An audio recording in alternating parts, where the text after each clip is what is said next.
नमस्कार। बातमीपत्रामध्ये वैष्णवी राऊत पुन्हा आपलं स्वागत करते आणि एक अत्यंत मोठी ब्रेकिंग बातमी आपण पाहतोय। सर्वपक्षीय बैठकीमधून विरोधक आता बाहेर पडलेले आहेत। आताची सगळ्यात मोठी अपडेट आपण पाहतोय।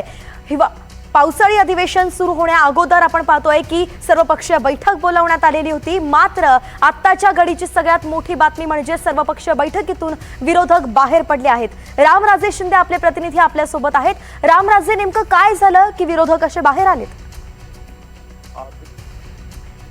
तर आपण जाणारच आहोत आपल्या प्रतिनिधींकडे, मात्र त्याआधी अरविंद सावंत यांनी प्रतिक्रिया दिली आहे, तीही पाहूया। Disqualified on the contrary.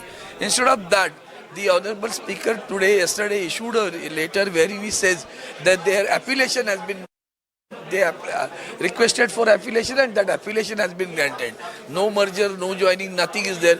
What sort of affiliation? Is there any word where a group can go and affiliate to someone? There is no such word. No?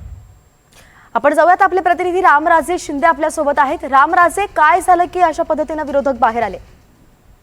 बिलकुल दोन महत्वाचे मुद्दे आहेत। पहिला मुद्दा म्हणजे की तृणमूल काँग्रेसमधले जे खासदार आहेत ते एनसीपीआय या पार्टीमध्ये गेले आणि त्यांना निमंत्रण देण्यात आलं या सर्वपक्षीय बैठकीचं आणि म्हणूनच खासदार सर्व नाराज झाले।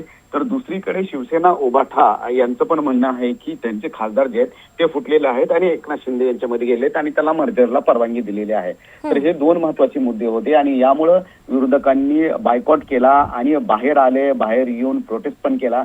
परंतु आता माहिती मिळते की या प्रोटेस्टच्या नंतर ते पुन्हा विरोधक जे आहेत ते पुन्हा सर्वपक्षीय बैठकीला निघाले असल्याची माहिती मिळते आणि या बैठकीमध्ये अटेंड राहून महत्वाचे मुद्दे मांडले जाणार असल्याची सुद्धा माहिती मिळते।